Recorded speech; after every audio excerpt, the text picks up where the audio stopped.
Head O, Ministry of Health, Dr. Chia Shi Lu. Chairman, I beg to move that the total sum to be allocated for Head O of the estimates be reduced by $100. Now, I know of a man now in his 70s who had been smoking since his teens. No amount of persuasion, threats, nicotine patches, or counseling could make him quit. And then he was hospitalized for a minor heart attack a few years ago, and he hasn't smoked since. And that man is my father. I know of a woman, also in her 70s, who cares about so many people around her, but despite her advancing years, somehow never got around to going for health screening despite the urging of her family, and although she herself would urge her family to go for regular health checks. And then one day, her group of friends decided to go for a health check at a nearby polyclinic, and because it was their regular meet-up for lunch, she decided to just tag along, had the very first mammogram of her life, which detected very early stage breast cancer, which was then quickly and safely removed. And that woman is my mother. Now, much has been written on how one's attitudes to health and health-seeking behavior can be changed. It can be due to a catastrophic event, such as the onset of disease. But in the absence of such event, what else can be done to nudge someone towards better health practices? You would think that any reasonable person would take the appropriate steps to stay healthy.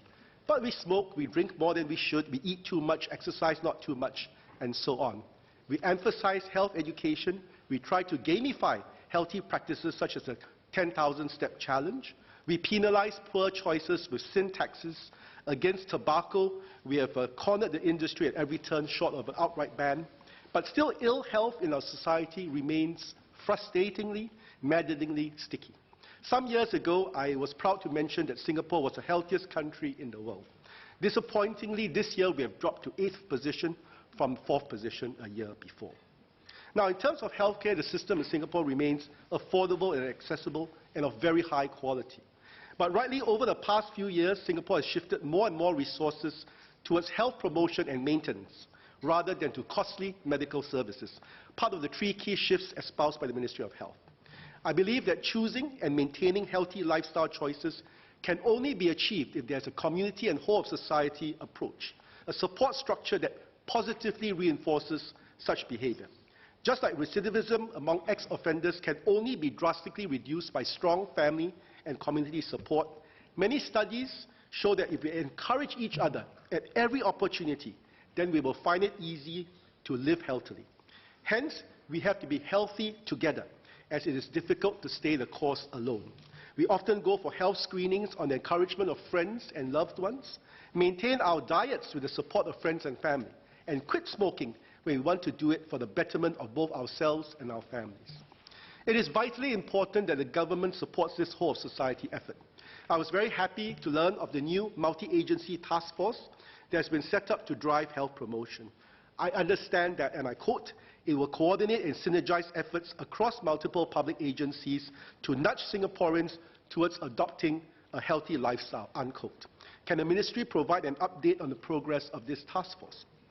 With regard to diabetes, we are now in the 3rd year of a long and bruising campaign against diabetes. And what milestones in our war on diabetes has been achieved?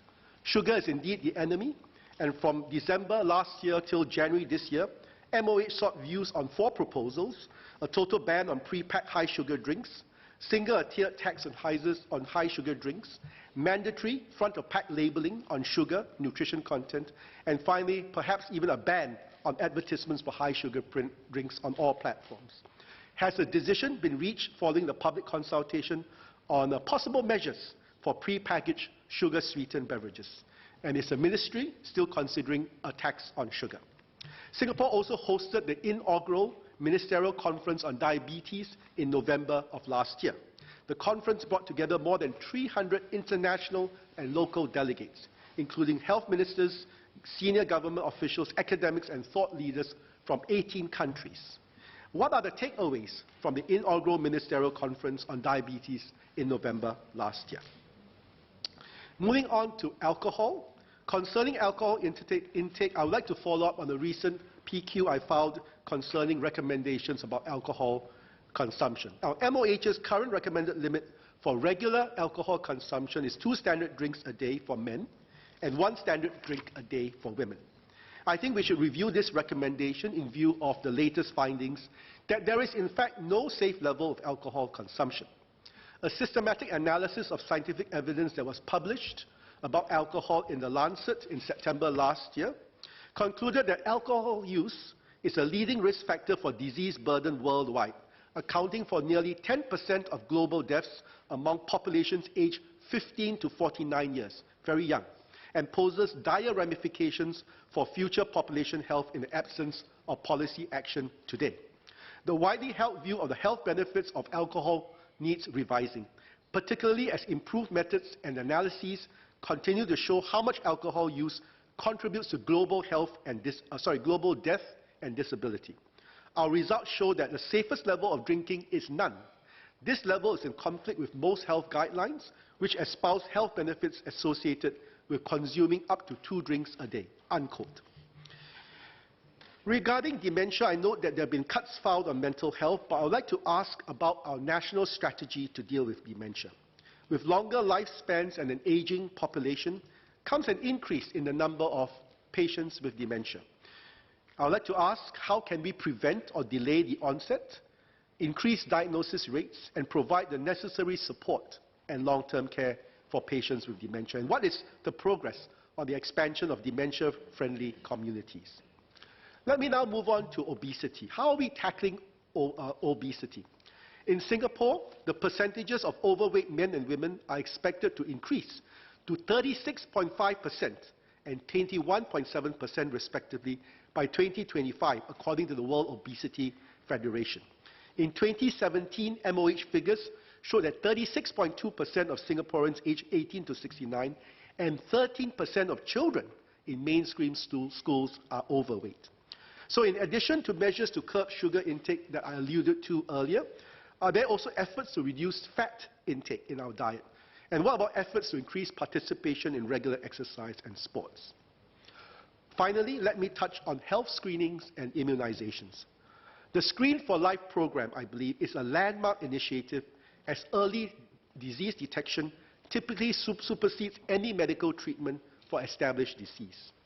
So I'd like to ask, how can we encourage more Singaporeans to take up the Screen for Life program for health screening and also for post-screening follow-ups? Although heavily subsidized, many older Singaporeans, and many of them live in my constituency of Queenstown, still maintain the attitude that it is better not to know about the health conditions, or are concerned that the screening examinations are too inconvenient or too difficult or too onerous for them.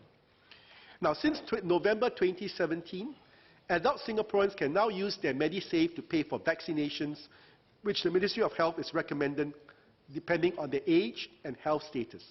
It is the latest step to push, or it is the latest step in the push to encourage preventive care.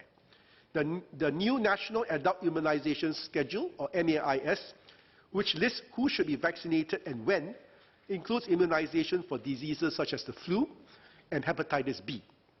So how has the response been, and what is the proportion of adults who have had vaccinations since? Are we still seeing 100% coverage for children under the National Childhood Immunizations Program? And I know that there have been cases of parents who've refused due to misconceptions about potential side effects of vaccinations for their children. How can MOH reach out to them and convince them of the benefits? And finally, I would like to ask, are there even more diseases of public health importance that can be addressed by a nationwide program of immunization? Thank you, and I beg to move.